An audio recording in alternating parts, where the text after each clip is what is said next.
In this video, I will share 5 of the most valuable lessons we learned from the Corona crisis. Tips from business owners for business owners to make our companies stronger, to make them more future-proof. These are lessons we have learned during our conversations with our clients who are business owners of small companies. Let's say mainly companies with 0 to 150 employees.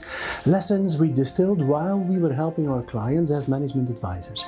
I hope these lessons will inspire you. That's the goal of this video. At the time of this recording, the COVID-19 crisis or the Corona crisis has shaken the world drastically.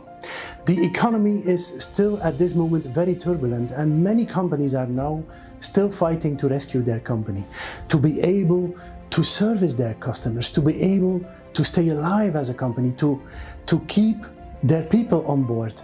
I have a lot of respect for those business owners who are fighting hard now. This video is, however, not about what we should do during the crisis as a company owner.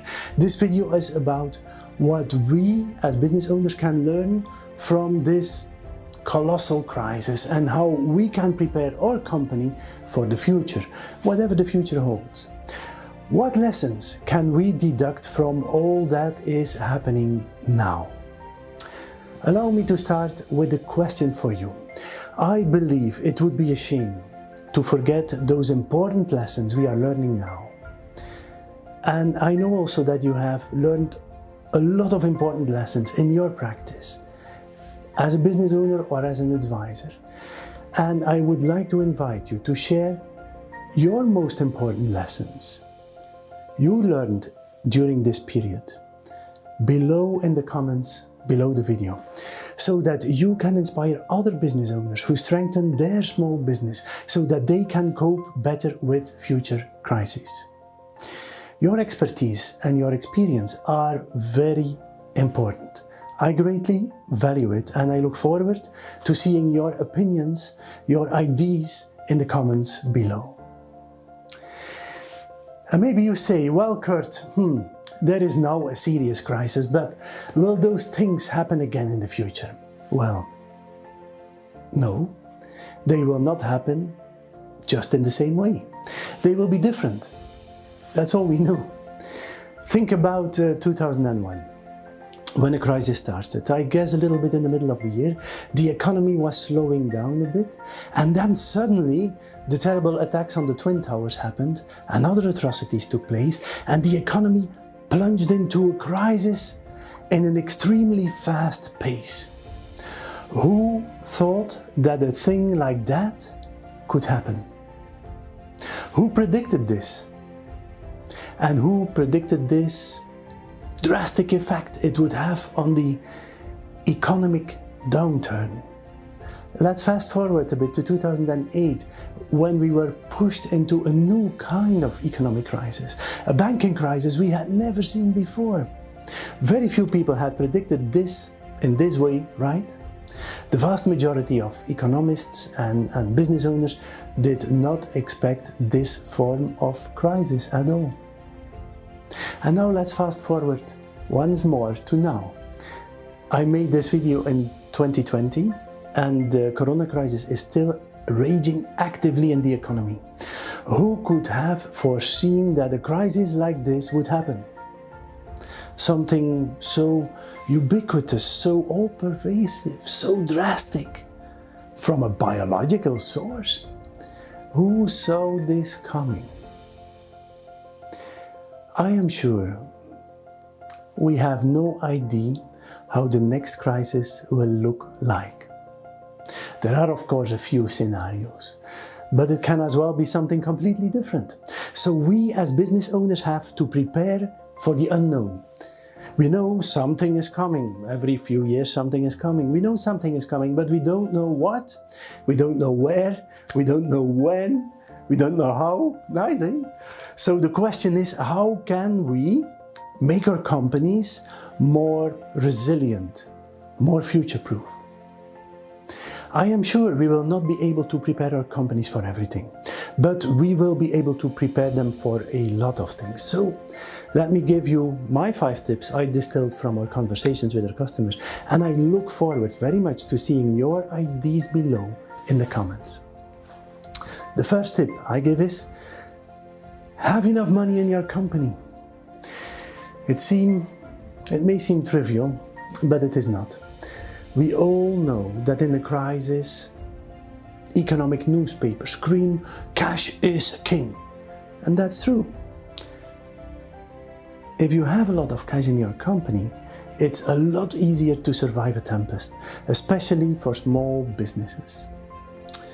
I think about some of these conversations where we had conversations with our customers where we had to estimate how long the company now had to be able to survive without a decent income. What period did my clients have to bridge with their company? Not a very nice talk, but a very important one. Some of them had to bridge a gap of about 6 months, others a year, others a year and a half, 2 years.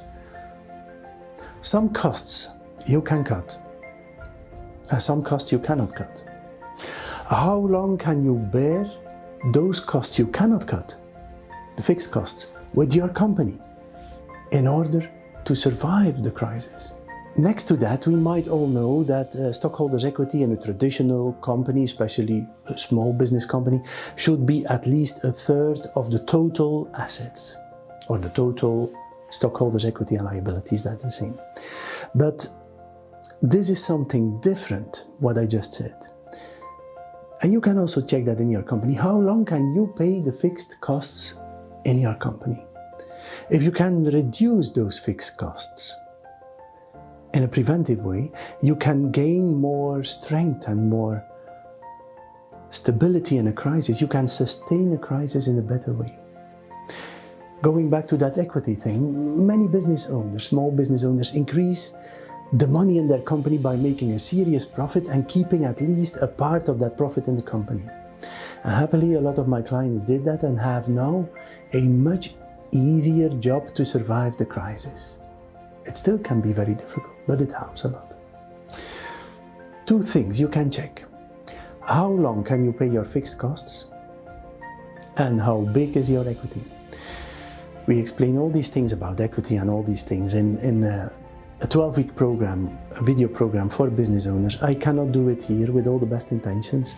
It takes too much time. Okay, so let's go to the next points I want to share with you in this video. What we can also learn from this is we need to have enough money in the company, and therefore we have to earn a lot more money. And we should not be ashamed to earn a lot of money in our company. This is not greediness. Maybe you thought your profit was okay and now you see it is not okay. Having a good profit in your company is a way of making your company more resilient, more future-proof.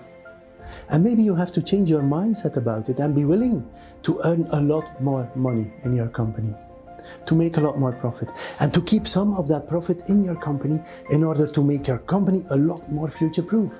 And you know, when you can bring your company healthy through a crisis, opportunities will arise at the end of the crisis. When the economy starts to thrive again, you might very well be able to do very good things, but you also need money for that. You can be able to hire very good people that have been working in companies that were not so well able to bridge that period. Some competitors maybe will have gone out of the market, and that opens new opportunities for you. And maybe some companies will be for sale at a good bargain price.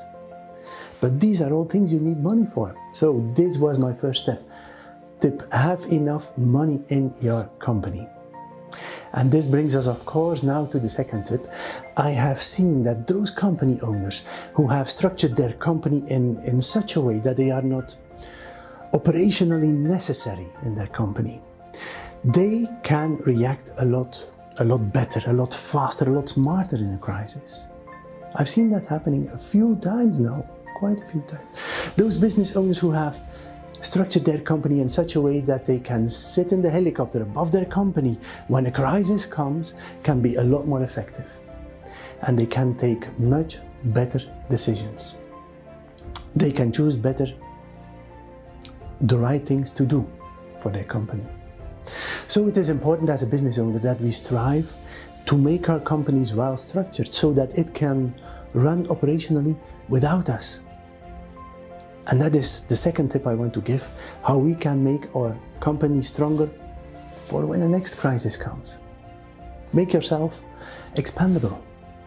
The third tip is think when you determine your long-term corporate strategy also about what would happen in a long crisis, because crises come, they come and go. I will not explain in detail what corporate strategy is here. I will do that in another video you can see on our YouTube channel.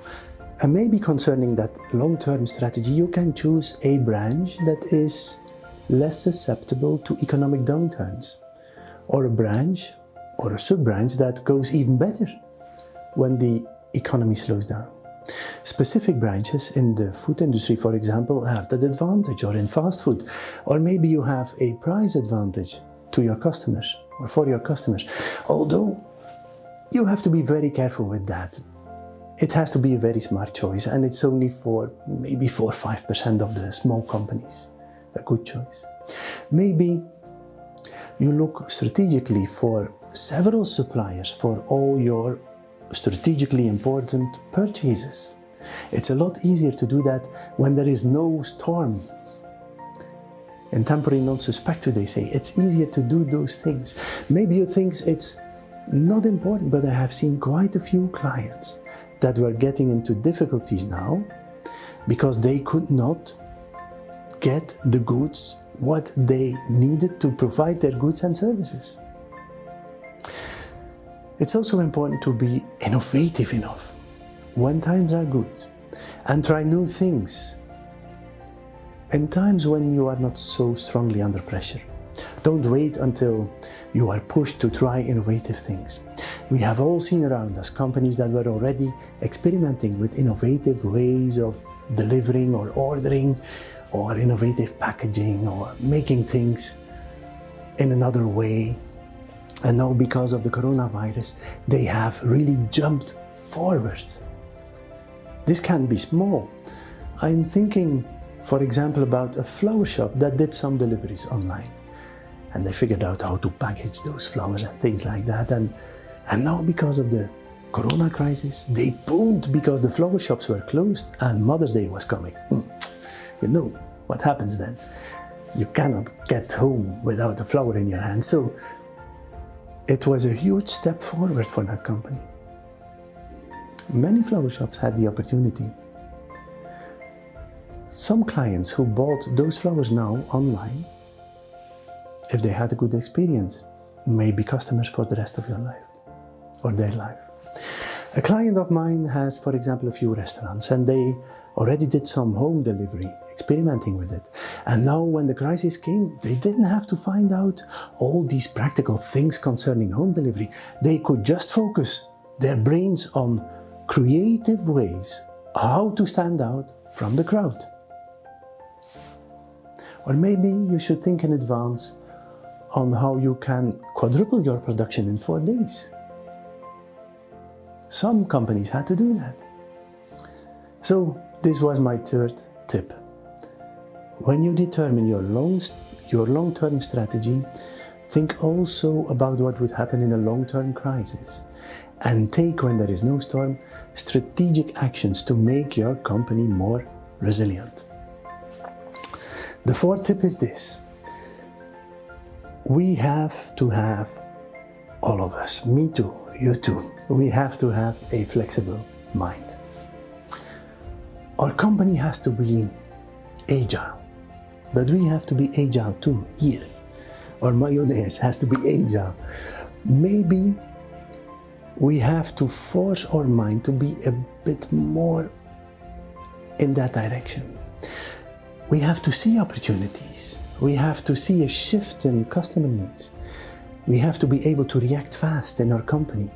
Agility is a mindset, I think, that will be more and more necessary.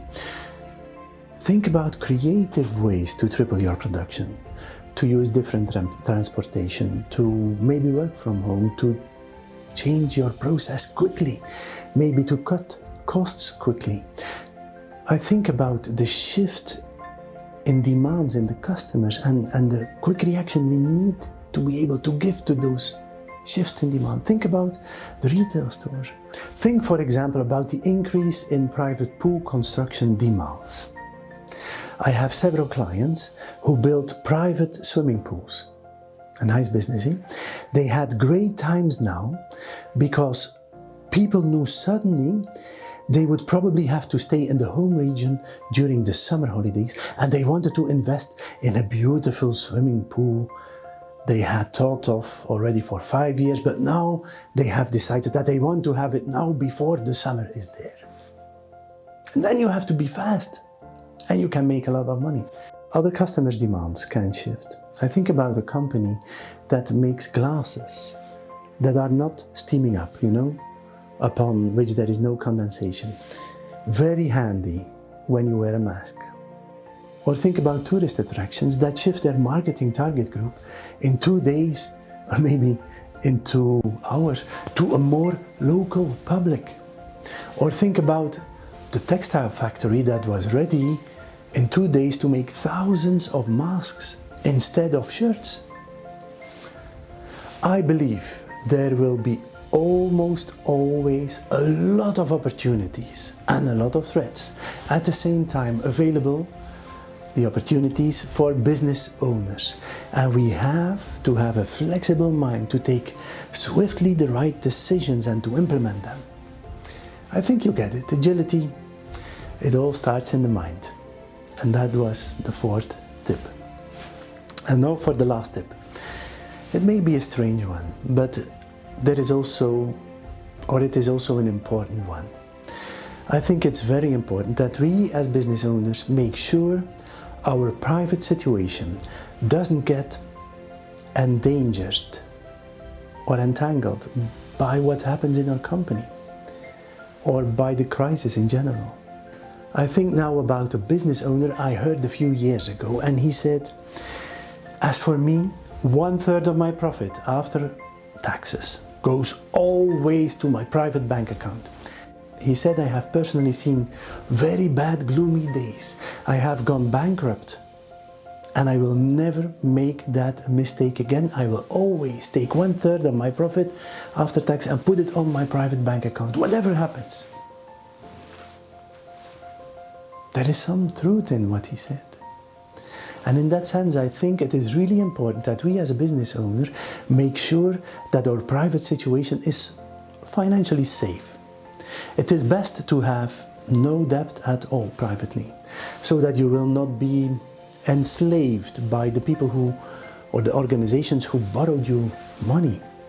The better you can do that in times when it is going well, the better you will be leading your company when your company gets into a storm.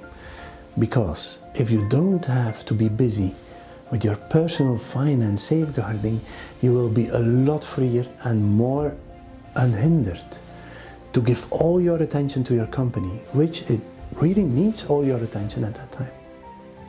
It is often better to live in a small house without that than, as a business owner, than to live in a big house with a lot of debts. Of course, it is also very valuable to live in a big house without any debts. This was my last tip. Try to be debt-free privately. So I hope these tips were inspiring for you as a business owner, and I didn't want to lose those valuable tips we now receive through the Corona crisis. And as I said in the beginning of the video, I really look forward to read below the video what you as a business owner or as a business advisor have learned from this Corona crisis. Actions we can apply in our company to make our company stronger. As good prepared as possible for when the next crisis comes, whenever and however it will come. Let us make the future bright. If you like what I said, hit the subscribe button and click the bell. Then you will be notified when we post new management videos, and more is on the way. We will post every week or every 2 weeks management insights. So See you in the next videos. All the best. I wish you all the success you can carry.